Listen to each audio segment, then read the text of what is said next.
Om Namo Bhagavate Vasudevaya.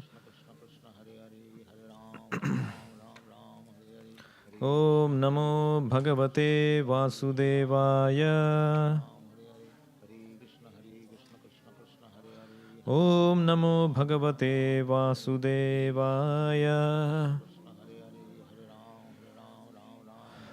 Narayanam Namaskritya Naram Chaiva Narottamam Devim Saraswatim Vyasam Tato Jayamudirayet Nashtaprayeshu Abhadreshu Nityam Bhagavata Sevaya Bhagavati Uttamashloke Bhaktir Bhavati Naisthiki.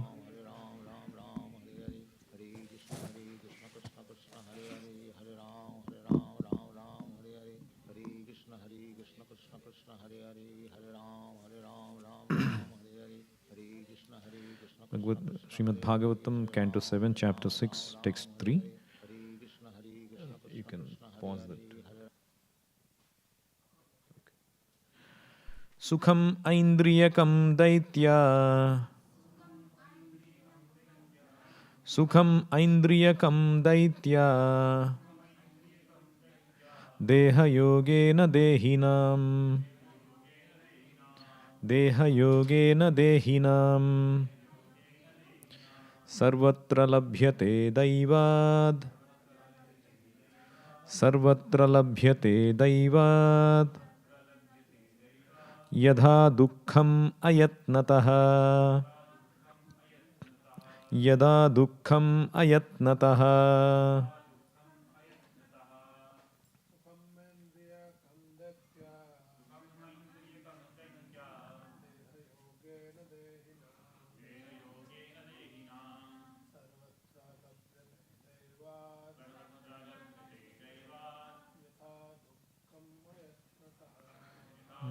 Ayatnataha.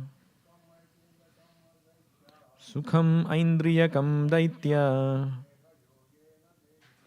Deha Yogena Dehinam. Sarvatra Labhyate Daivad. Yadha Dukkham Ayatnataha. Sukham Aindriyakam Daitya. Deha Yogena Dehinam. Sarvatra Labhyate Daivad. Yadha Dukkham Ayatnataha.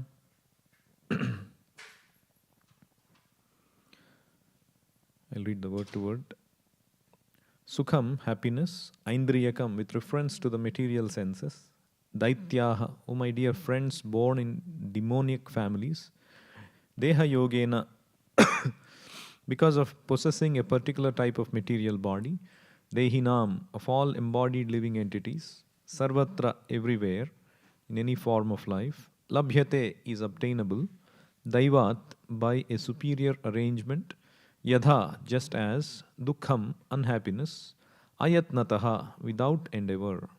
Translation and purport by His Divine Grace A.C. Bhaktivedanta Swami Prabhupada, Jai Srila Prabhupada. Translation. Prahlad Maharaj continued, my dear friends born of demoniac families, the happiness perceived with reference to the sense objects by contact with the body can be obtained in any form of life according to one's past fruitive activities. Such happiness is automatically obtained without endeavor, just as we obtain distress. Please repeat. Prahlad Maharaj continued, my dear friends, born of demoniac families, the happiness perceived with reference to the sense objects by contact with the body can be obtained in any form of life according to one's past fruitive activities. Such happiness is automatically obtained without endeavor, just as we obtain distress. Purport by Srila Prabhupada. In the material world, in any form of life, there is some so-called happiness and so-called distress. No one invites distress in order to suffer, but still it comes. Similarly, even if we do not endeavor to obtain the advantages of material happiness, we shall obtain them automatically. This happiness and distress are obtainable in any form of life without endeavor. Thus, there is no need to waste time and energy fighting against distress or working very hard for happiness. Our only business in the human form of life should be to revive our relationship with the Supreme Personality of Godhead and thus become qualified to return home back to Godhead. Material happiness and distress come as soon as we accept a material body, regardless of what form. We cannot avoid such happiness and distress under any circumstances. The best use of human life, therefore, lies in reviving our relationship with the Supreme Lord Vishnu. Thus end the Bhaktivedanta purport. Om Jnanatimirandhasya Jnananjanashalakaya Chakshurunmilitam Yena Tasmai Sri Gurave Namaha Namo Om Vishnupadaya Krishna Preshthaya Bhutale Srimate Bhaktivedanta Swamin Iti Namine Namaste Saraswate Deve Gauravani Pracharine Nirvisesha Shunyavadi Paschatya Deshatarine Jai Sri Krishna Chaitanya Prabhu Nityananda Sri Advaita Gadadhara Sri Vasadi Gaura Bhakta Vrinda Hare Krishna Krishna Krishna Hare Hare Hare Rama Rama Rama Hare Hare Hare Krishna Jai Srila Prabhupada. So Prahlad Maharaj says, O demons or friends born of demoniac families, I think that door can be closed so that the echo cannot be heard.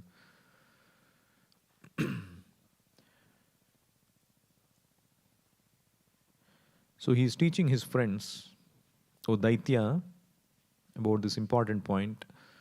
Sukham Aindriyakam.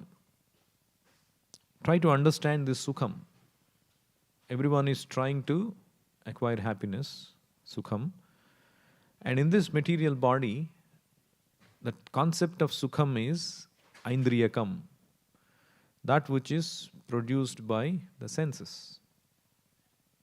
Sukham Aindriyakam Daitya. Deha Yogena Dehinam. Everybody who possesses a material body, Deha Yogena Dehinam, all embodied living entities, they are given this happiness because of their particular combination of senses. So Sarvatra Labhyate, in all these species, Daivat, by superior arrangement, according to how their senses are made, a particular kind of sense gratificatory happiness is there already. Similarly, Yadha Dukkham Ayatnataha. Dukkham also is there. Nobody tries to go and find dukkha, get dukkha, but still dukkha comes. Similarly, happiness also is awarded. So, we need to understand two things here about Sukham and Dukkham. Firstly, Sukham, because everybody is interested about Sukham. So, there is quality and quantity. So what is this quality? What is this quality of happiness? Quality of happiness means, for example, every living entity have a particular standard of happiness, particular quality. Like hog. If you see hog, he's always hovering in the stool, and its mouth also is made in particular way to enjoy stool. That means the quality or standard of happiness is determined for a hog. If you get a hog's body, your happiness is determined. Stool is your happiness. Similarly, for a tiger body, the happiness is determined, which is to eat raw flesh and blood, drink blood. Similarly, for a cow, it is happiness determined. What is that? To eat grass. Similarly, for typical Indian body, the happiness is you look for a deal. You go anywhere, if you buy for the price that is quoted, you won't find happy. Even if it is the lowest price, you want to get for a little bargain. Oh, I got for $5 less, or some deal I got. Then you will be happy. For a Westerner, typically, not everyone, the quality of happiness is sense gratification. Wherever he goes, he wants to find sense gratification. Whether he goes to the east or west, wherever he goes. But in typical Indian, wherever he goes, he tries to save money. He tries to bargain. He tries to, do this kind of thing. Find a temple or community that he wants to associate. So every body has a particular quality. You cannot change it. Prabhupada told one story about Laksha Hira. 1 lakh diamond, 1 lakh diamonds. So there was this prostitute who was charging 1 lakh diamonds. Doesn't matter small or big. So there was this man who is having leprosy and from a not so well-to-do family. So he desired to associate with that prostitute, and he expressed his desire to his wife, who is very chaste, who is serving him very chastely. And she said, "What is the deficiency? I am serving you very nicely, and I am even carrying you." But still he was hell-bent on enjoying that prostitute. And somehow she wanted to please him, and somehow or the other she made arrangement and procured that and gave it to him, and he went to the prostitute. So the prostitute knew about him, and so she gave him food that day when he went. And the only difference was she placed the same item in 2 bowls. One in a golden bowl and one in an iron bowl. And she asked him to eat. And he ate, and at the end of it, she asked him, "Did you find any difference in taste? The same item I gave you in both bowls." And he said, "No, I don't find any difference in taste." "Then why did you have to come here? The same taste is available. It's just that it looks like golden bowl. The other one looks like an iron bowl." So Prabhupada used that to explain that whether you are a dog or a hog or a monkey or a human being, when you are having that sense enjoyment, eating, sleeping, mating, defending, each living entity has a particular kind of eating, sleeping, mating, defending. Somebody on the street or a stool or in the apartment or whatever, wherever it is. But the quality of happiness is the same. The quality of happiness is the same. It doesn't matter whether you are a man or a demigod or a dog or a hog or any animal. So that is called, as long as you are in this material body, sukham is aindriyakam. If you are getting indriya sukha, it is the same quality wherever you go. But the difference, Prabhupada says, in a human being, so what is the difference? If the quality of happiness is the same for as long as you are born with material senses. So what is the advantage of human being? So what is the advantage? He can cultivate higher quality of happiness, which Prabhupada called as Bhagavata Dharma. You can go above this material sense gratificatory happiness and attain that Bhagavata Dharma happiness. And Prabhupada gave the example of these Westerners who joined the movement, who were addicted to all kinds of 4 sinful habits.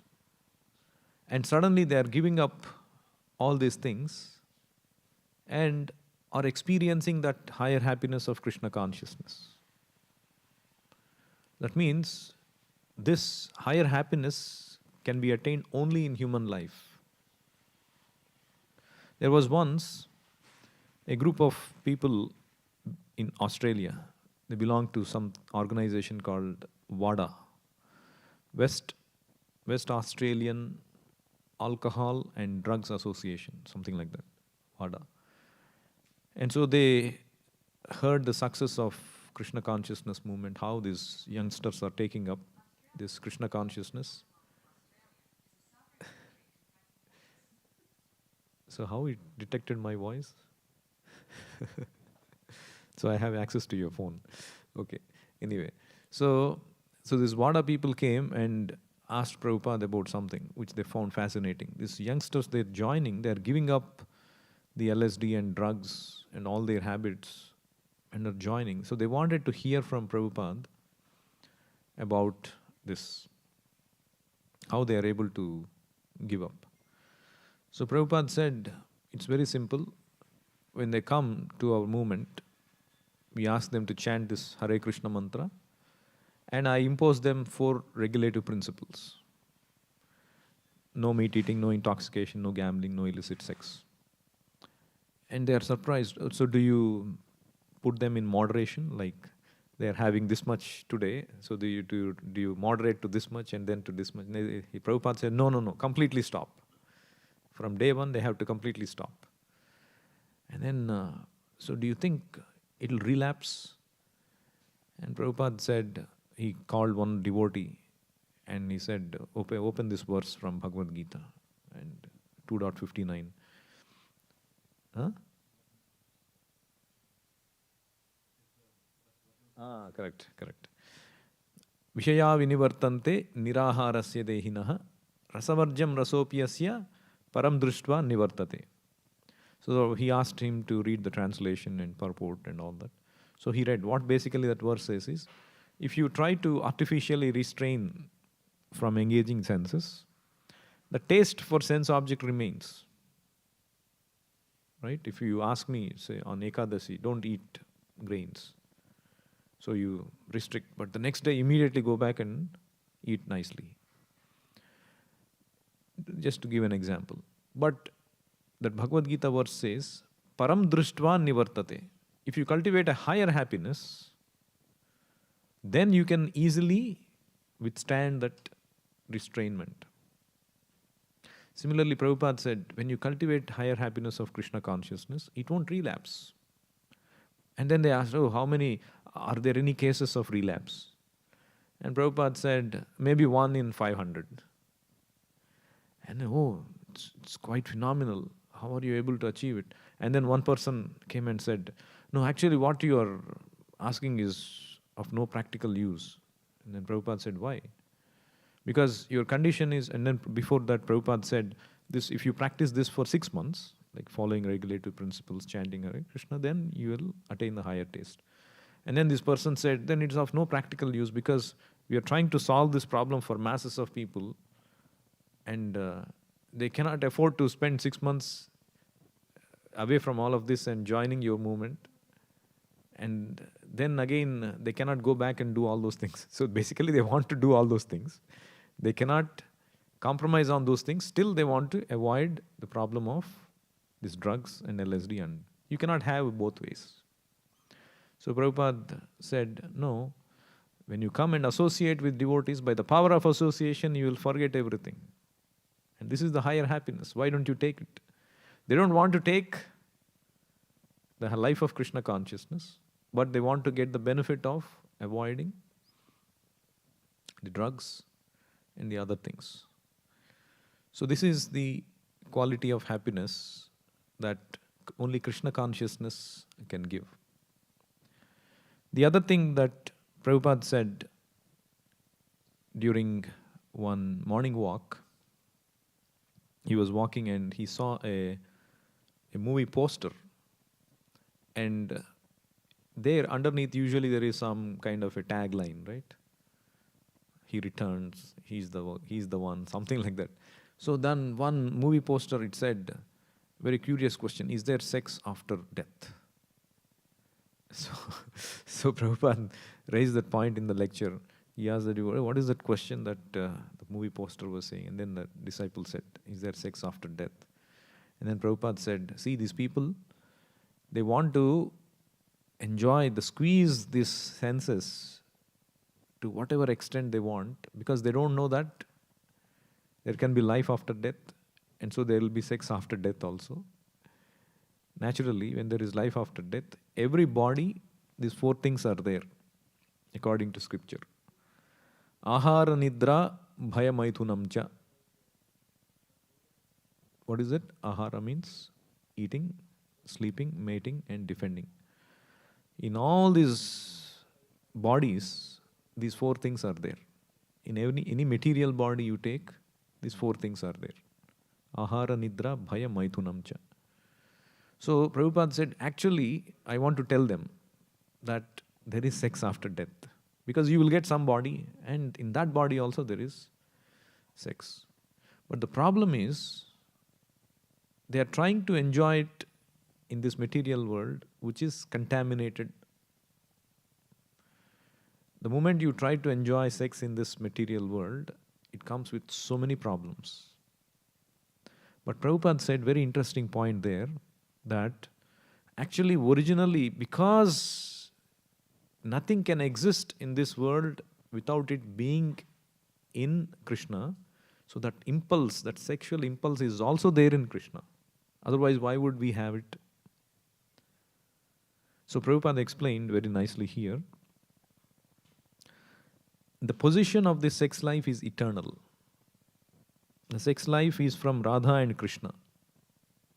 That Prabhupada called as Chin Mithuna. That verse from Bhagavatam. Yan Maithunadi Gruhamedi Sukham Hitucham. That Mithuna means that sex life. That Prabhupada is calling that spiritual sex life as Chin Mithuna. That is spiritual. Chin Mithuna means spiritual. But there, the sex life is not like this abominable sex life. There is sex impulse in the original. Otherwise, how we have got the sex impulse? In the Vedanta Sutra, it is said, Janmadi asya yataha. The Supreme Brahman, absolute truth, is there, that from which everything comes. So if there is sex life there in the absolute truth, there must be sex life. Otherwise, where have you got it from? Everything is there, but the difference is that here everything is contaminated, abominable, and there everything is without inebrities. What is the meaning of that? Here everything is abominable and with inebrities. So what is the difference? For example, anything you enjoy in this world comes with inebrities. So you want to eat a lot. It will cause indigestion. It will make you put on weight. Other effects of enjoyment, like if you drink alcohol, it will make you, so many things. You will cause an accident, or you lose control of your own self. Again, it will cause health problems. Similarly, sex life, it will cause, children, it will cause pregnancy, or even if you have in a wrong way, illicit way, it will have so many diseases and so on and so forth. So these are all called inebrities. Anything you try to enjoy in this world comes with a inebriety. But in the spiritual world, there are no inebrities. It's pure enjoyment. So we cannot understand what is the nature of that spiritual sex life in the spiritual world. That Krishnadas Kaviraj Goswami defines. The difference is, in this world it is called kama, in spiritual world it is called prema. Atmendriya trupti vancha taranam kam, Krishnendriya trupti icha dhare prem nam. In the spiritual world, the motive is to give happiness to Krishna's senses. That is called prema. Whereas in the material world, the idea is, motive is to give happiness to your own senses. That is called kama. The moment you want to satisfy your own senses, there will be all other side effects, complications, struggles, distress, so on and so forth. Because that's not your constitutional position. The constitutional position is to give pleasure to Krishna. That is called prema. So Prabhupada defined like that. So that original thing is there. Similarly, everything is there in the spiritual world. The sex life is there. The 5 rasas are there. Just like we have 5 rasas. Motherly affection, paternal affection, friendly relations, love relation, friendly relation. All these 5 rasas are there in the spiritual world, that is exhibited in the purest degree. Just like Krishna's motherly affection of Mother Yashoda upon Krishna, and Krishna is playing as child, it is there, but in the purest degree. Similarly, all other rasas are there. So Prabhupada brought up the point about the impersonalists. They say that, oh, if there is all these rasas in the spiritual world, because sex life is abominable here, if there is sex life there also, it must be abominable. So therefore, it must be not there. So the impersonalists, they try to negate everything because they cannot understand the true spiritual enjoyment, true nature of spiritual enjoyment, spiritual rasa. They try to negate everything. That is why their understanding is incorrect. They come to the opposite conclusion of this material world. So now this is the quality of happiness we discussed. So initially I said Sukham is of 2 types, quality and quantity. So we covered quality. And what is the quantity part? Quantity part means in our life, a particular amount of sukha and dukkha are destined. It is like when you are born, 2 big cups of juice are given. And that's it, you cannot take any more. Either you can take from this cup or you can take from this cup. And you keep drinking either of those. And you consume 1 cup, all you are left with is the another cup. And if you consume 1 cup, all you are left with is the other cup. So the sukha and dukkha are like these 2 cups that are given to us, and you cannot change it. That is the quantity of happiness. So unfortunately, people, they keep try to squeeze more and more sukha from this body. You cannot have it. Just like, I just came from India. Wherever you go on the roads, you see these vehicles overpopulated. They squeeze 10, 20 people in one small vehicle or a van. That means they're trying to squeeze more. How long it will last? So like that, you consume all the sukha, all you remain is dukkha only. So now here comes a very interesting point. Can this understanding of the quantity according to destiny, you cannot change that. Can it make us lazy? Isn't it? If I say you can attain only happiness or distress according to what is destined for you, then there is no impetus for anybody to work hard. Isn't it? Because even if I work hard, what is the use? I am going to get the same amount of sukha and dukkha. So what is the point of working hard? That question may rise. So what is the answer to that question?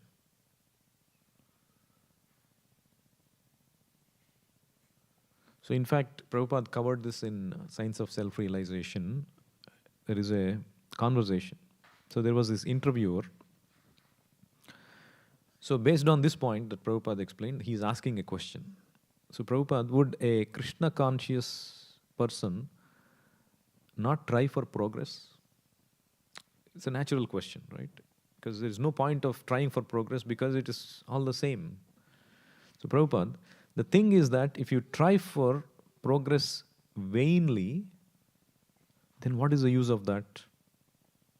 If it is a fact that you cannot change your destiny, then what is the use of trying?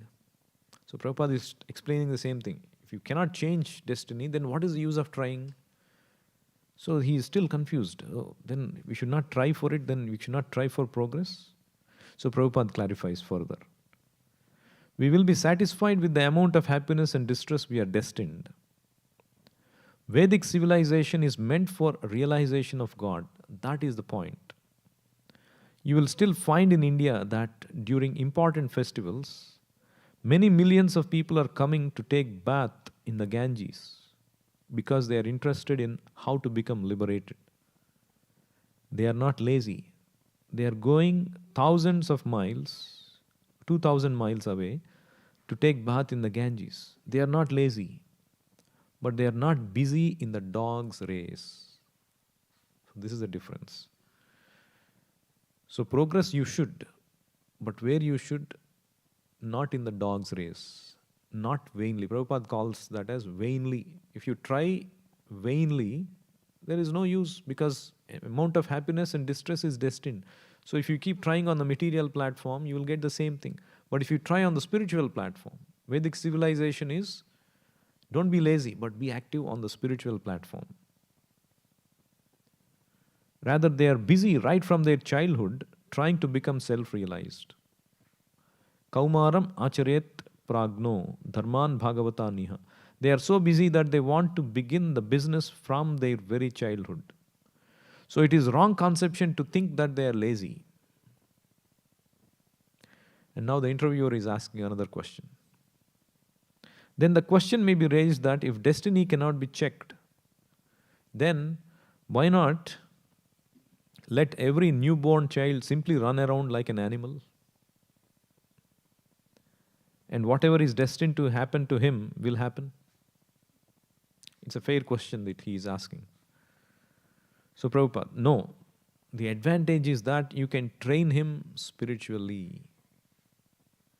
Therefore it is said, Tasyaiva heto prayate tako vido na labhyate yad bhramatam uparyadaha. You should engage your energy for self-realization. Ahaituki apratihata. Devotional service. Krishna consciousness cannot be checked. Just as material destiny cannot be checked. Your advancement in spiritual life cannot be checked if you endeavor for it. So this is the point. Destiny is fixed. Nobody can check it. You cannot artificially beat your destiny and get a higher amount of happiness. Similarly, nobody can check your Krishna consciousness also, if you actually try for it. Both are possible. Spiritual, material destiny is fixed, and Krishna conscious progress also cannot be checked. Actually, Krishna consciousness will change destiny. So this is another important point. So material destiny cannot be changed, but for a devotee, Krishna can change destiny. What is the verse which proves that from Bhagavad Gita? Sarvadharman parityajya mamekam sharanam vraja. Aham tvam sarva papebhyo mokshayishyami masuchaha. So for a devotee who is surrendered, Krishna can get him out of that material destiny. That is why devotees, we should not be thinking, oh, anyway it is destined, let me not, it doesn't matter whether I do service or not. Whatever is going to happen will happen. Isn't it? A devotee should not think like that. A devotee should think, I am no more under destiny if I work for Krishna, because it is Krishna's work, not my work. My work, there is destiny. If I am working for Krishna, Krishna can get anything done beyond this material limitations, beyond this material destiny. That is why we should not, of course, there is a principle of atyahara prayasa. For a devotee, he will not, Rupa Goswami's first principle is atyahara prayasascha prajalpo niyamagrahaihi Janasangascha laulyamcha shadbir bhaktihi vinasyati. He'll guard against these six things. So a devotee will not do over endeavor, prayasa, to the extent. Over endeavor means what? Anything which will take you away from your basic sadhana, basic remembrance of Krishna, for which if you have to struggle a lot to keep up your sadhana and to be able to do service nicely, that is called over endeavor. You are endeavoring a lot. So that you should not do. But according to your capability, you should work nicely for service of Krishna and not become lazy thinking that, oh, anyway, it's going to be destined. No, that is not our line. Prabhupada and Bhaktisiddhanta Saraswati Thakur, they all dreamed big things they wanted to accomplish for Krishna. So for service of Krishna, we are not destined. We are not limited by destiny. So Krishna will change destiny, but only for his devotee. He says, Aham tvam sarva papyebhyo moksha ishyami. I shall give you protection from all reactions of sinful activities. For instance, if one is condemned by the law court to be hanged, no one can check it. Even the same judge who has given this verdict cannot check it. But if the defendant begs for the mercy of the king, who is above all the laws, then the king can check it. Therefore, our business is to surrender to Krishna. If we artificially want to be more happy by economic development, that is not possible. Karma will catch up. I heard a story yesterday. There was this man, old man, 76 years old or something like that. He was stopped at the stop sign. So he stopped and somehow there was a police. And when they get a doubt, they do the measurement of whether you are drinking, whether you are drunk or not. So they had this measurement from him. And so they let him go. And somehow they put that in the DNA records. And somehow later on, a DNA search popped up. His DNA matched with the DNA 2 decades back. In 1996, more than 2 decades back, there was a murder. Somebody was, this thing to death. And the perpetrator's DNA matched with this person's DNA. And there was in 1980 also, a woman was sexually assaulted and was killed. And that DNA also matched. And so they went and researched. And then they found that he is the killer. And they arrested him.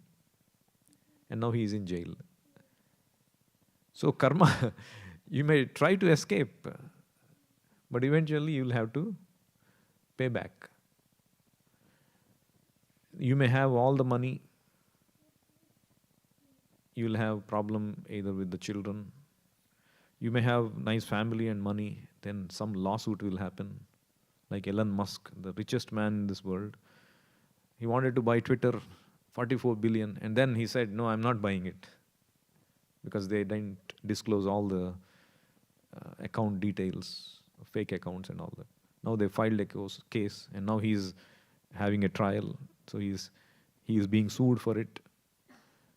And so there is, you may have a lot of money, you may be the richest person in the world. But there is something called adhyatmika, adibhautik, adidaivik kleshas. Misery is caused by your own mind and body. Misery is caused by other living entities. Misery is caused by natural disasters. You cannot escape. So in this material world, if you think you can go around, beat around and try to find happiness, it is just like a prisoner trying to escape the prison by jumping the wall and think, oh, he can lead a happy life, free life. But he'll be caught and he'll be punished even more. In material prison, you can escape. But in the prison, this Durga Devi's material life, you cannot escape these 3 klesha. So the smart thing to do is material destiny cannot be checked, but spiritual destiny also cannot be checked. Especially in human life, you can practice Krishna consciousness and find that higher happiness, which Prabhupada calls Bhagavad Dharma. I'll stop here. Any questions or comments?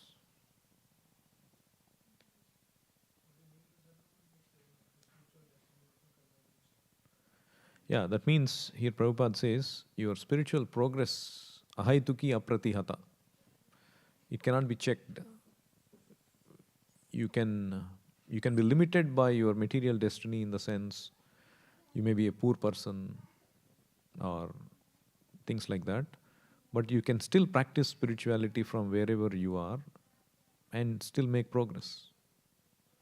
So that is called you cannot check spiritual destiny. Spiritual progress cannot be checked.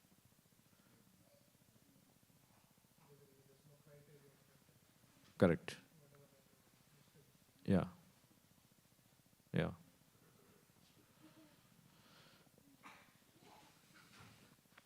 Any other questions?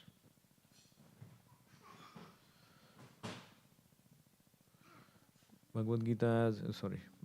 Grandaraj Srimad Bhagavatam ki jai, Srila Prabhupada ki jai, Nitai Gaur Premanande, Hari Hari Bol, Hare Krishna.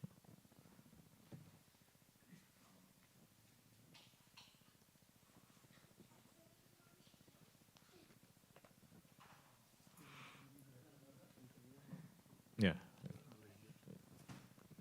It was taken from that display thing.